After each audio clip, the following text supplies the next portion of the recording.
Oi pessoal, tudo bem? Vamos continuar lendo Renúncia. Esse livro foi psicografado pelo Chico Xavier, ditado pelo Emmanuel, faz parte daqueles livros que são intitulados Romances de Emmanuel.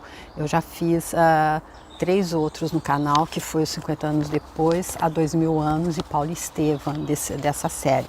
Aqui nesse nós estamos seguindo então a história da Alcione, aquele espírito super iluminado que por amor renunciou a ficar ali na luz para descer às trevas do lugar de um planeta de prova e expiação, onde há morte, onde há a morte do corpo. Isso por amor que ela tem a essa pessoa que aparece aqui como sendo o Pólocos. E o Pólocos estava ali, nós estamos no primeiro capítulo desse livro, essa vai ser a terceira parte, que é Sacrifícios do Amor. Então o Emmanuel começou então ambientando o local, que era uma paisagem formada de sombras numa região indefinível na linguagem humana.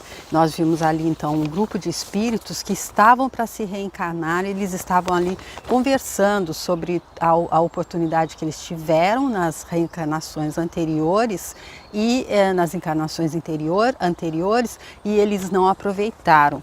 Nós vimos especialmente ali que o Pólocos estava conversando com um amigo dele ali, que não estava conseguindo entender a parte que Deus nos ajuda, nos dá a oportunidade de esquecimento, para que a gente possa então tá fazendo a nossa parte aqui para conseguir evoluir cada vez que a gente volta, depois de ter sucumbido ao egoísmo, ao orgulho e não ter conseguido fazer aquilo que a gente combinou de fazer quando a gente voltou ali depois de mais uma encarnação, para organizar ali, para planejar a nossa volta.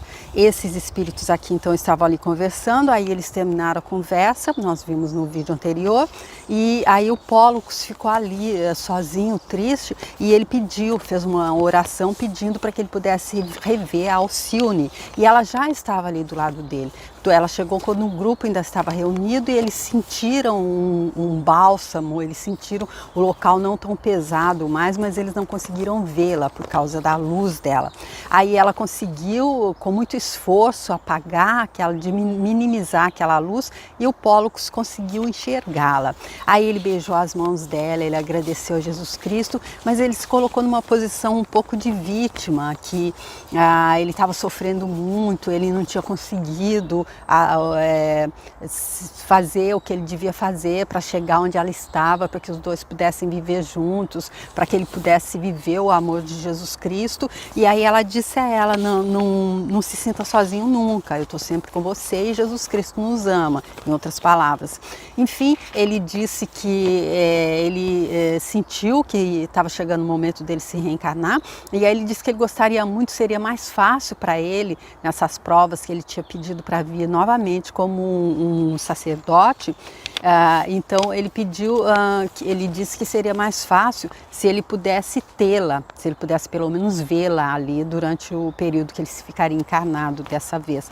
E aí ela disse a ele que ela também tinha feito esse pedido a Jesus Cristo e que isso iria acontecer.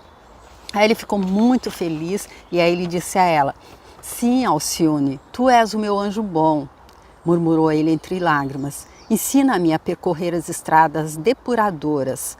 Não me desampares, dize-me como devo proceder na terra. Repete que não te afastarás do meu caminho. Inspira-me o desejo santo de resgatar meus pesados débitos até ao fim." E aí, sentado em atitude humilde, o mísero sofredor guardava a cabeça entre as mãos, enxugando as lágrimas copiosas. Foi assim que terminou então o vídeo anterior. E agora eu peço licença a Chico Xavier e Emmanuel para estar fazendo a interpretação desse livro. Agradeço a eles e peço que Jesus Cristo me inspire, me ajude, me permita, me dê permissão e que eu possa fazer com a maior dignidade possível e que os meus comentários possam ser pertinentes, só possam que eu faça apenas se eles forem trazer alguma compreensão a mais para quem vai assistir, senão que eu não os faça. E agradeço muito você que está assistindo, peço que Jesus Cristo nos abençoe a todos para que a gente possa sentir esse livro, como disse o Emmanuel, que não é uma obra literária como qualquer outra, é uma história verídica e se a gente conseguir sentir, a gente consegue entender o que é a gente está fazendo as nossas escolhas baseadas no amor. Que aí a gente é até capaz de renunciar à luz onde a gente está para mergulhar. Eu acredito que seja mais ou menos, se a gente trouxer para o material, é como se a gente morasse em uma mansão e a gente tivesse tudo, todo o conforto do mundo, e aí a gente sai dessa mansão e vai morar embaixo da ponte com alguém que a gente ama muito e que a gente deseja ajudar a sair, a conseguir vir morar em uma mansão também. Isso trazendo, é um exemplo bem assim, raso, trazendo para como se fosse na matéria, só uma forma que eu entendi de um exemplo que eu inventei aqui na minha cabeça. E aí então é isso que a Alcione está fazendo, e não só por ele, porque a gente já viu que ela era uma abnegação total com tudo e todos, porque não adianta também a gente, aí não seria amor, seria apego, ela viesse só para ajudá-lo a ele, em detrimento dos outros. Mas não é isso que a gente vai ver por aqui, tá bom? Então, continuando. Alcione afagou-lhe os cabelos com ternura e falou docemente: não temas a prova de punição que te conduzirá ao júbilo na senda eterna. O cálice do remédio deve ser estimado por sua virtude curativa, não pelo travo do conteúdo ou pelo amargor do conteúdo, que apenas produz a penosa sensação de alguns segundos. Olha só que interessante ela dizendo então, não temas a prova de purificação, porque isso vai te conduzir ao júbilo na senda eterna, porque o cálice do remédio não deve ser estimado por sua virtude curativa e não pelo amargor que ele traz. É como exatamente aquilo pelo que o diamante passa, não é? A pedra bruta, ele tem que ser lapidado. Isso não deve ser muito fácil para o diamante, mas é a única forma que é possível para que ele possa brilhar, ele possa mostrar todo o brilho dele. Ser reconhecido a Deus nos sacrifícios, Pólocos. Não desejes nem esperes regalias na escola de edificação, onde o próprio mestre encontrou a bofetada e a cruz do martírio. Não escutes as falsas promessas, nem atendas aos caprichos perniciosos que nascem do coração. Obedece ao Pai e toma Jesus por Cirineu de todas as horas. Ou seja, o Cirineu foi aquele que ajudou o mestre a carregar a cruz, não é? Então, toma Jesus como Cirineu, ele carrega a cruz, ele ajuda a gente a carregar a cruz. Ele não diz comigo, o fardo é leve e o jugo é suave, é só confiar. A porta estreita ainda e sempre é o maravilhoso símbolo para a divina iluminação. Foge das fantasias envenenadas que trabalham contra as santificantes aspirações do espírito. Recorda as angustiosas experiências que tantas vezes empreendemos na Terra para a conquista de nossa perpétua união. Não temos sede de enganosas satisfações. Temos sede de Deus, Pólocos. O infinito amor que nos transfunde as almas tem sua origem sagrada em sua misericórdia paternal.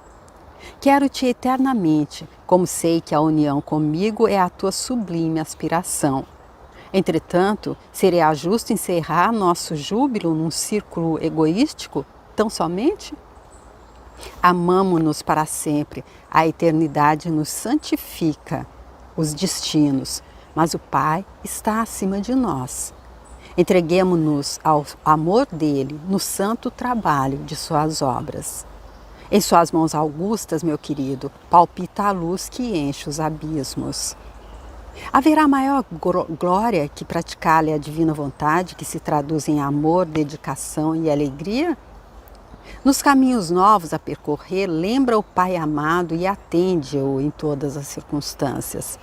Não acalentes no coração os germes da vaidade e do egoísmo. Santifica-te, dá combate a ti mesmo. Os triunfos exteriores são aparentes e podem ser mentirosos. A vitória espiritual pertence à alma heróica que soube unir-se ao céu através de todas as tempestades do mundo, trabalhando por burilar-se a si própria. Aqui novamente a gente vendo o diamante. Se ele não for ali burilado, ele não vai poder mostrar o brilho. Então ela diz, dá combate a ti mesmo, faça a sua reforma íntima. Que nós vimos ali no livro do Napoleão Hill, Pensa e Enriqueça. Eu fiz uma série, eu deixo aqui se você quiser ver a playlist. Ele diz que nós só temos um amigo e um inimigo, e ambos moram entre as nossas orelhas. Ele diz que a gente pode vê-los se olhando no espelho. Então, qual é o combate que a gente tem que ter? É o combate contra as nossas mazelas, contra as nossas fraquezas. É isso que faz com que a gente escolha se enamorar da sombra e confundir amor com apego e não entender as palavras de Jesus Cristo, não entender o perdão, começar a fazer as nossas escolhas pelo medo. Outro livro que eu estou fazendo agora, que é Conversando com Deus, o autor também, o Neil Walsh, ele diz ali no livro que Deus diz ali numa entrevista que ele está tendo, numa conversa que ele está tendo com o Neil Walsh, que nós todas as nossas escolhas, todas as nossas decisões na vida são baseadas no amor ou no medo. Quando a gente está fazendo coisas, quando a gente está vivendo coisas que a gente não gosta, com certeza nós estamos fazendo escolhas baseadas no medo. E aí então é isso que a gente deve conseguir, tirar o medo da nossa mente. E isso, quem está, o medo está dentro da gente. Eu ouvi essa frase também, não é a água de fora do navio que faz com que ele afunde, sim, é de dentro. Então não adianta ficar procurando fora, nós temos que sacrifica-te, dá combate a ti mesmo.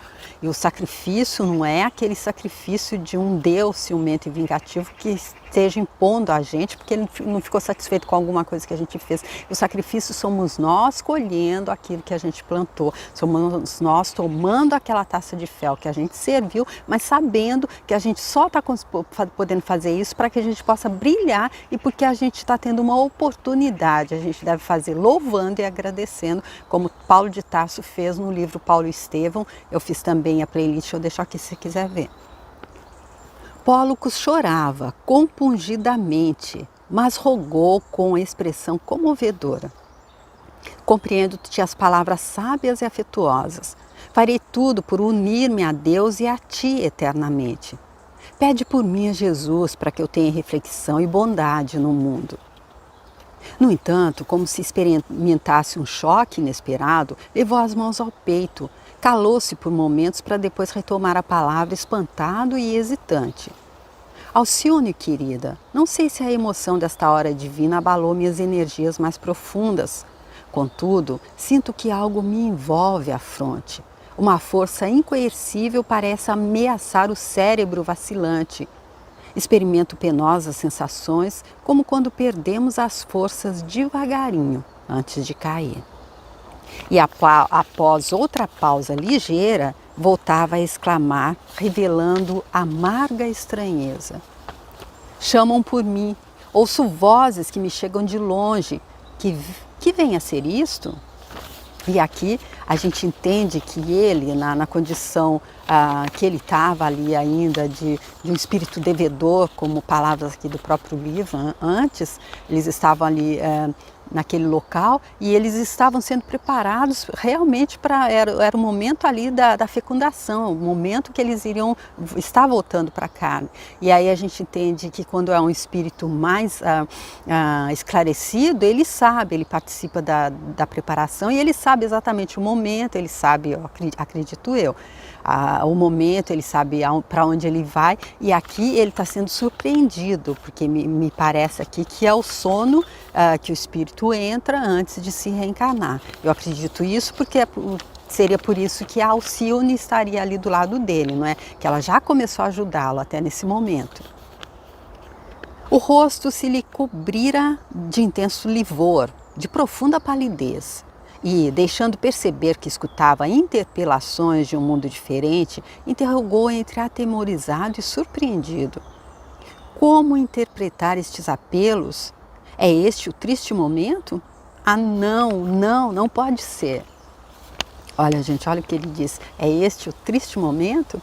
E eu me lembro quando eu era criança, eu sou de uma cidade onde tinha muitos imigrantes japoneses e sempre ali no momento do finados a gente ia visitar o cemitério e aí eu via sempre ali na cova dos japoneses, tinha sempre gente ali trazendo doce, comida, sabe, um monte de coisa e eu não vi, nunca ninguém chorando.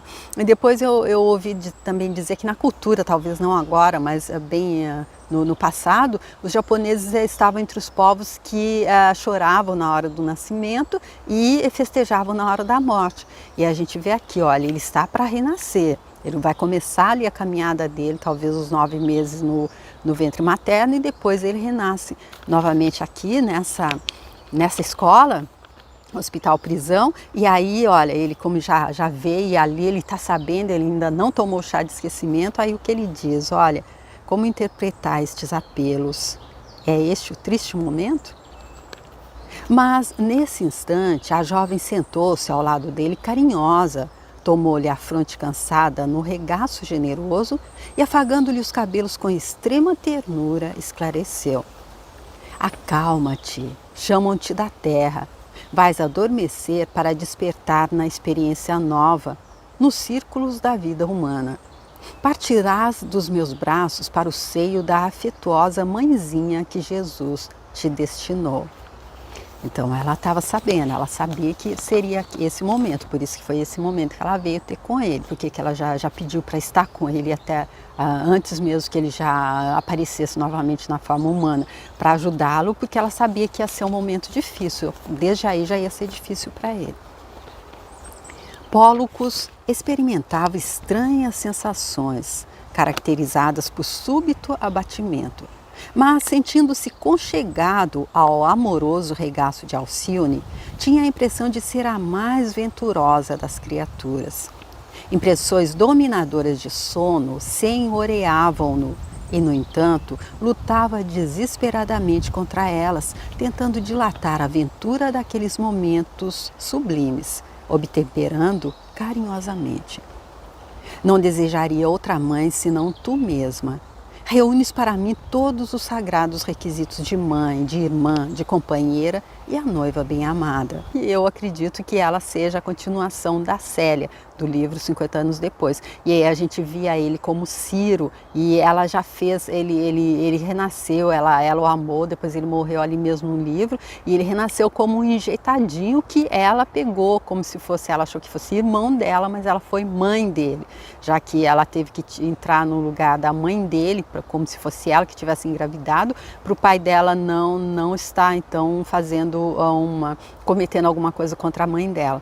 E aí então todo esse drama tá ali no livro 50 anos depois, eu deixo aqui também se você quiser entender, tá bom? Então aqui ele dizendo que ela reúne todos os requisitos sagrados de mãe, irmã, companheira e noiva bem-amada.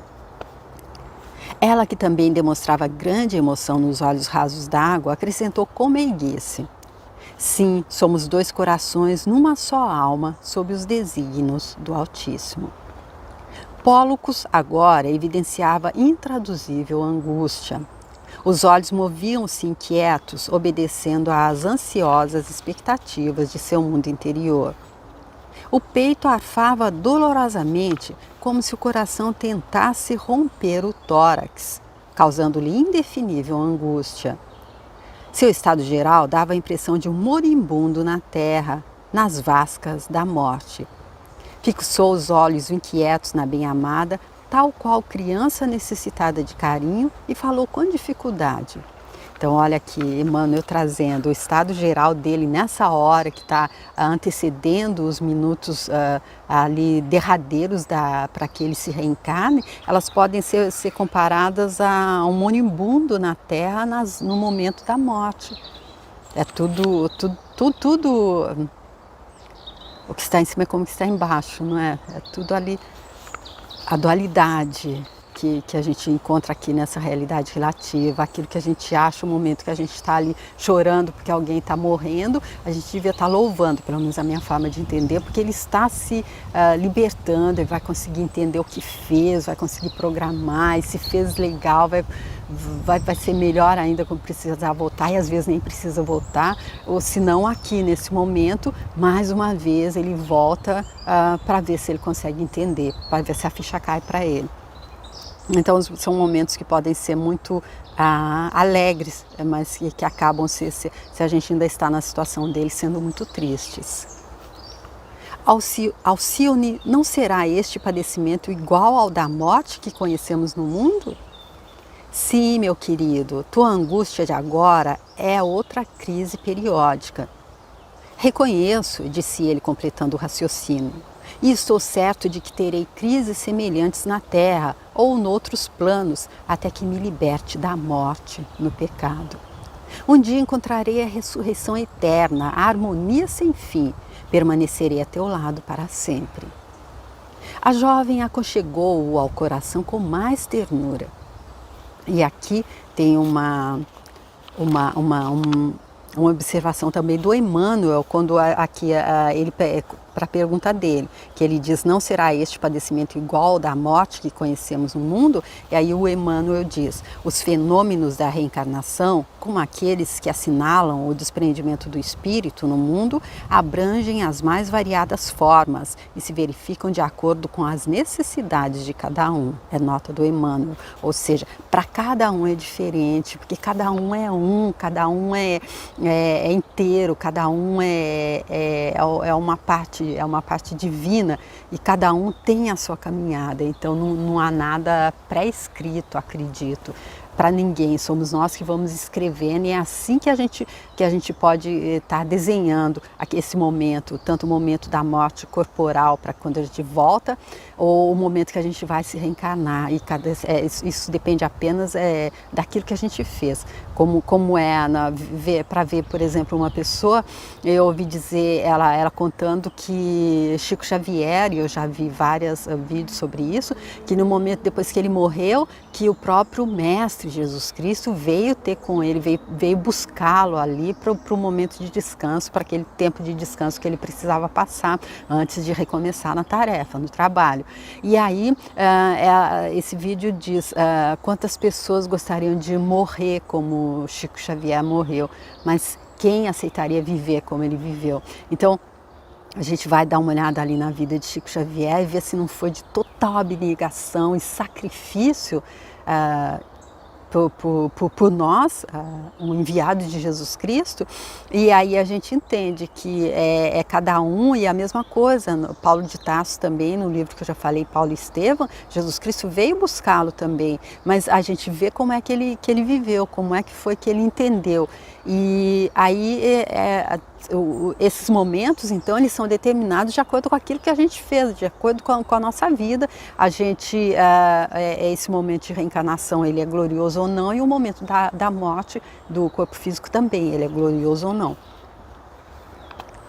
Alcione murmurou dificilmente, não sei se me perdoaste a ponto de permitir ao meu espírito miserável a solicitação de uma dádiva celestial.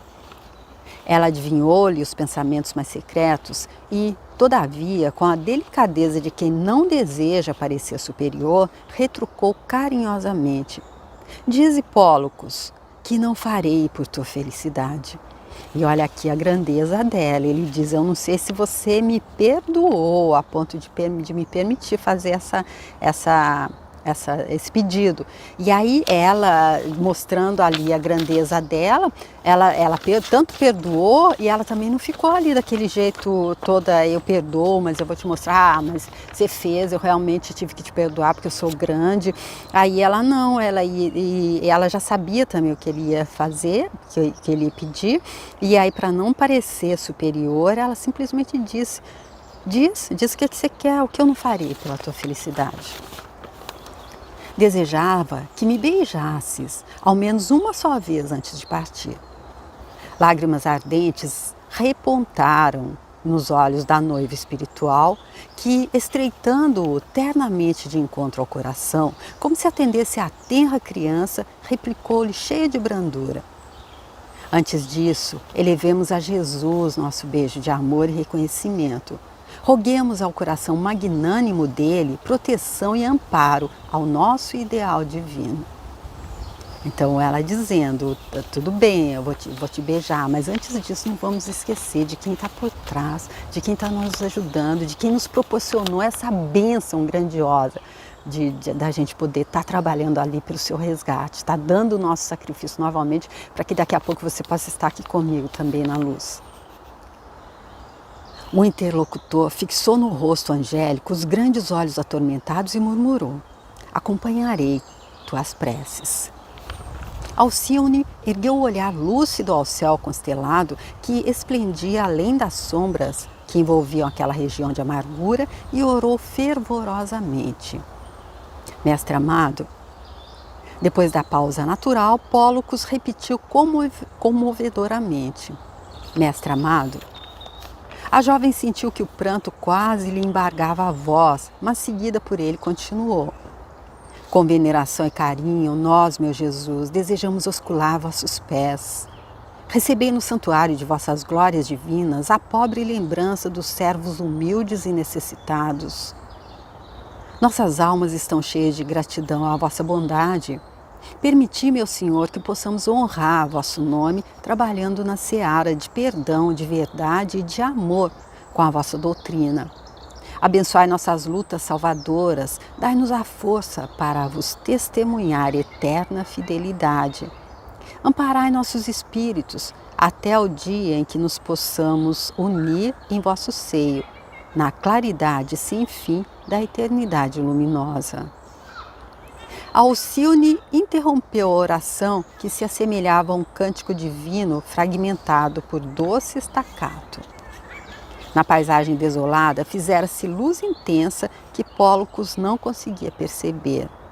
Generosos emissários acercaram-se dos dois filhos de Deus que imploravam de todo o coração o amparo de Jesus. A jovem, nesse momento, inclinou-se para o bem-amado e, na compostura de mãe carinhosa e desvelada, beijou-o longamente nos lábios, com infinita ternura. Pólocos desejou proclamar seu precioso júbilo, dizer da suave emoção que lhe banhava o espírito, suplicar a dilação daquela hora gloriosa do caminho eterno, mas não conseguiu articular palavra. As lágrimas ardentes, porém, que lhe rolavam dos olhos qual lúcido colar de pérolas divinas, diziam bem alto da sua comoção indefinível. Olhar fixo em Alcione, qual agonizante na terra que desejasse guardar para sempre o quadro mais querido, cerrou as pálpebras cansadas e rendeu-se ao grande sono.